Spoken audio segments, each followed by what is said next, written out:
Protesta që pritet të mbahet në datën 22 dhjetor është cilësuar si një ultimatum për të larguar kryeministrin Edi Rama nga Sali Berisha.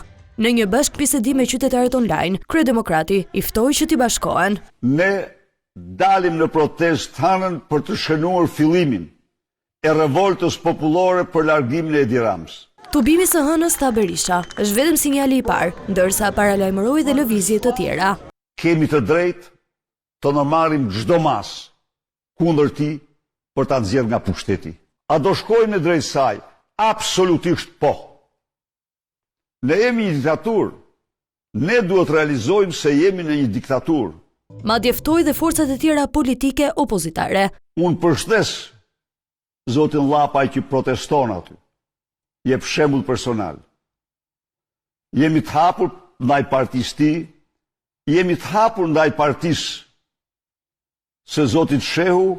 Kryetari i Partisë Demokratike u shpreh se opozita nuk po merr të drejta që i takojnë në parlament dhe kjo vjen vetëm për shkak të shumicës.